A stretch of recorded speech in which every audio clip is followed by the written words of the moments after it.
Part of your question there was that unions have been pretty skittish about supporting social movements. I'm just echoing what you said. Yeah.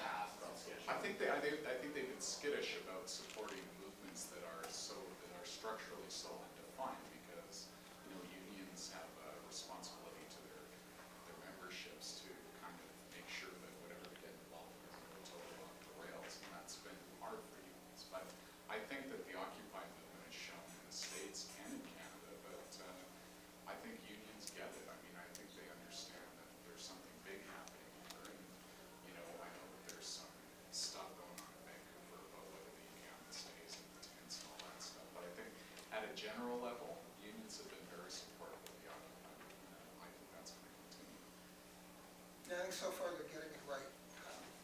They're providing support of all sorts, financial. Their membership has been going down to the Occupy sites. I certainly know the case in New York, but they haven't tried to take whatever possible leadership role might emerge. And they haven't raised issues about who they're associating with, as they have in the past with other social movements.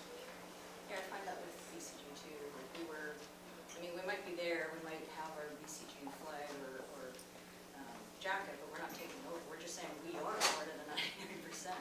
And I think it's the message, right? It's a message we've been saying. Why isn't anyone calling out on this huge gap that's going wider and wider between the have and have-nots? And we were there on October 15th, so we were promoting, like I said, the Robin Hood tax. So it's the values, right?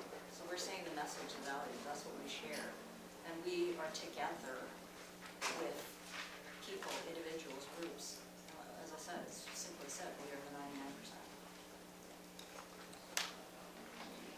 I think that one of the concerns that has been raised, certainly with the BC Fed, because we quite openly supported the movement at the beginning, but one of our requirements for that support was that it remain a peaceful movement. And so when the possibility of a confrontation became a real one in the Vancouver situation, I think that's when officers of the BC Fed began to get nervous about that support, because they didn't want the BC Fed, to be associated with violence that might occur. But I think some of us were always clear that we have to stay on the principles. We don't support any violent confrontation. In fact, we did some work to try and avoid that. But I think that became a bit of an issue. But I think everybody understood that we had to continue to say that we support this movement. And I agree with Judy, it's the most hopeful movement we've seen in a very long time. Anybody else? Okay, we'll go to Ursula. How can unions use social media as a means of transparency, so the public can know what they're doing for their members, and not as like as a PR tool? I see like a lot of politicians kind of using it just to spin things. How can unions become more transparent through these platforms? Well, I can only say that they are being more transparent. Unions are using social media. I mean, inevitably, certain union officials, communication departments in unions are going to use it to get their particular local or federation's message out. But certainly I've seen unions using it to get out all kinds of information, not just about the union, but about problems like inequality, poverty, racism, etc., under the union label.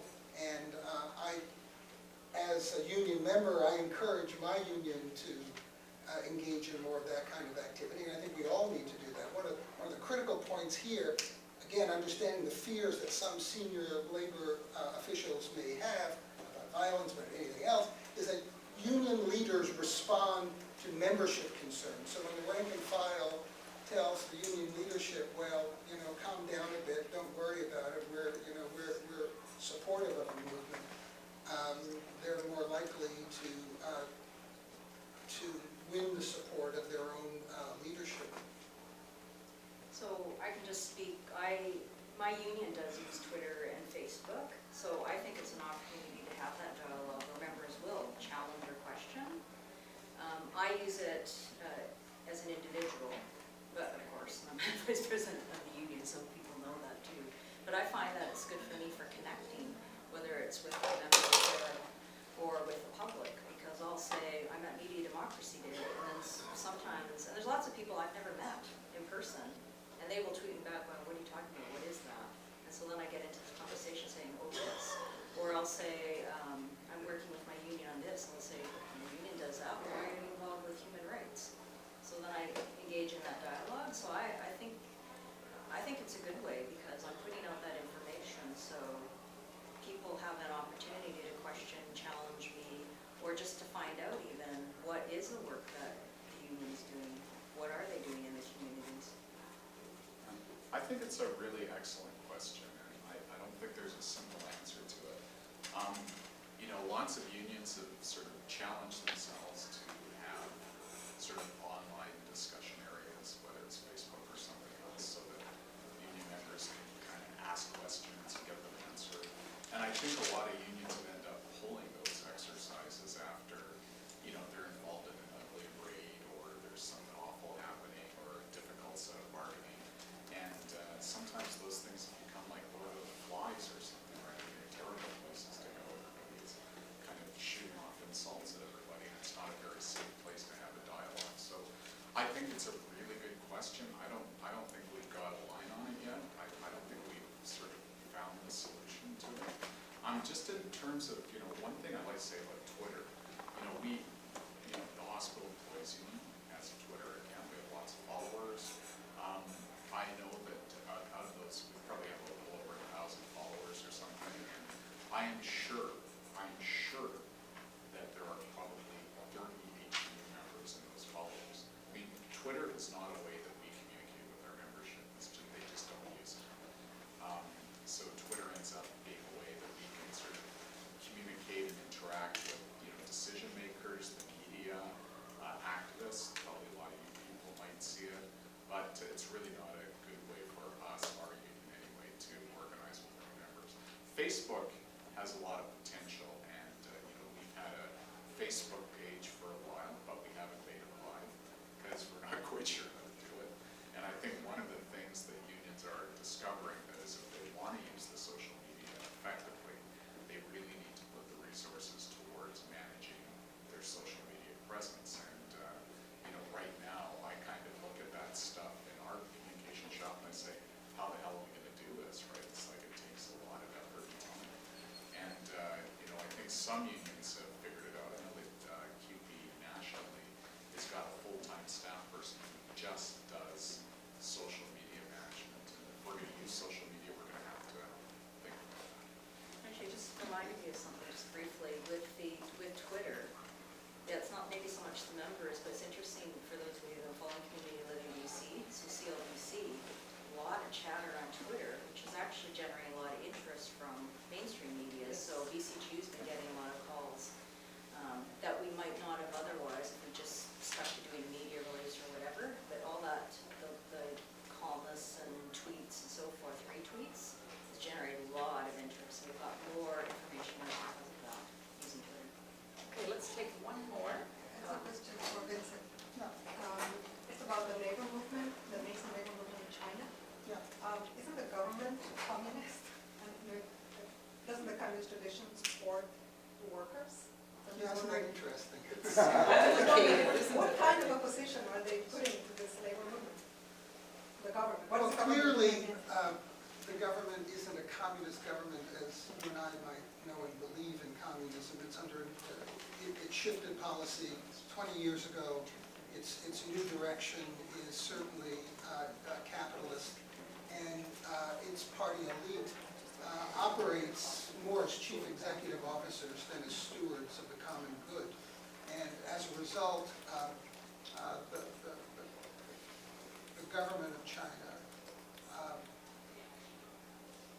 in the name of expanding its gross national product, its wealth, has been oppressing workers for the last, well, certainly 2 decades. And it's clear that Chinese workers are suffering degrees of exploitation today to produce these devices that we all cherish, that has not been seen, frankly, in human history. And this is ongoing, it's massive, and I've observed it firsthand. I've also spent time with the people resisting it. And we need to understand that there is important resistance taking place in China, and one of the great lights in the international labor movement is the growth of militancy in the People's Republic of China, and we should all do what we can to support it. Just one final point there's been a lot of adulation of Steve Jobs of late. I'm not sure if he's been named a saint yet. Matt Bors, the internet cartoonist, has a lovely cartoon in which Steve Jobs appears at the pearly gates, and St. Peter's got the iPad out, ready to check him in.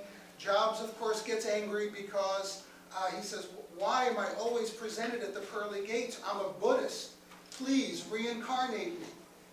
And St. Peter does so, and the next and last panel shows Steve Jobs as a Chinese worker working to make an iPad.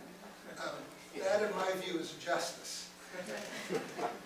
Okay, the next event is at 2:30, I understand. Are people okay staying for another question, or do you want your break?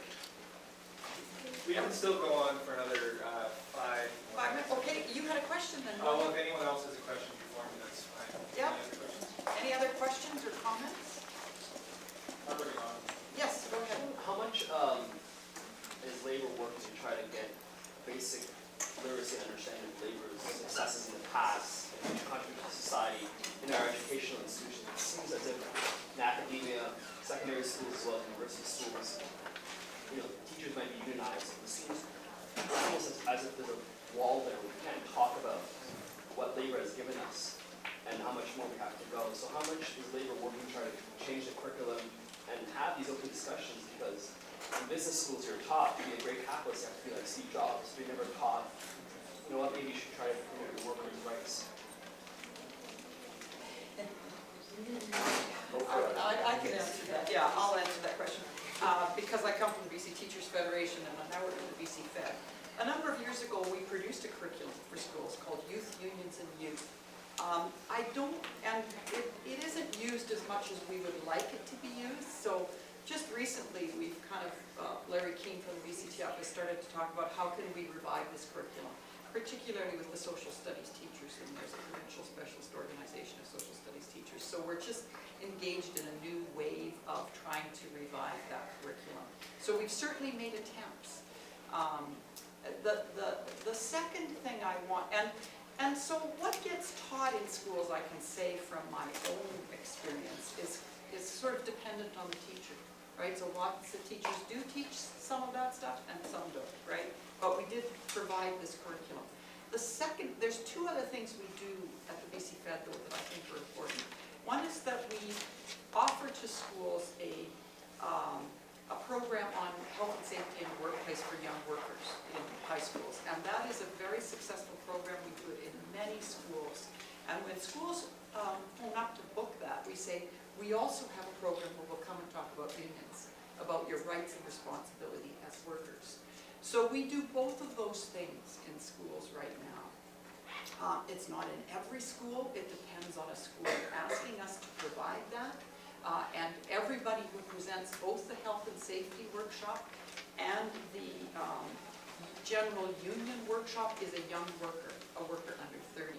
So we use young workers, we train them, and we book them off work for a day to provide those programs.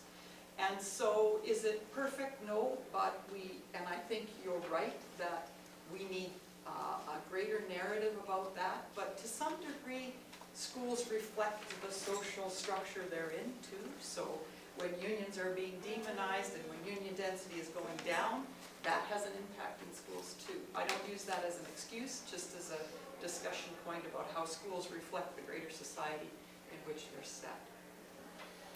I don't know whether... So I guess what I would add to that is some of the unions have put some resources into developing books about their own history. I know BCGEU just came out with one. Yes. We've had one around we produced about 10 years ago, that really talk about the history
signing away your overtime, things like that. Yeah. I've heard this, I've had this conversation with people here in Canada, the United States, I've had it in India, and I've had it in China. Young people ask this question over and over again. And there are many answers, but I think it's not all that complicated. That it's always been a struggle. And we need to respond to the struggle collectively by getting together, talking to our fellow workers, and recognizing that we're not unique in the struggle. No one's going to hand it to us. They didn't hand it to us in the past. It's even tougher now. We have to fight for it. And I think the lesson that the labor movement has presented time and time again is that it comes out of struggle, fighting, and resistance. Well, that leads perfectly into my wrap-up, because I think there are some signs of hope, and one of the signs of hope for me, or it's really two signs of hope, is the age of the crowd here, which I am delighted by, because there's a lot of young people here, and young people began the Occupy movement. I take those as great signs of hope. And because you're young, and I don't know that many of you, I'm going to use my favorite line, which these guys have all heard me use before, and that is a quote from Martin Luther King, who said, "The greatest force for social justice in the world is the labor movement." And every one of our panelists reminded us of the work the labor movement does in the area of social justice. Reminded us, thank you Vincent at the very end there, and Lorene and Mike, all reminded us how we need to continue to work together to increase equality for everybody. That's what unions do, that's what Occupy is about, and we all need to continue that struggle, that fight, and to work together on it. Thanks again to our panelists for their intelligent and bright words on that issue, and thank you all for coming.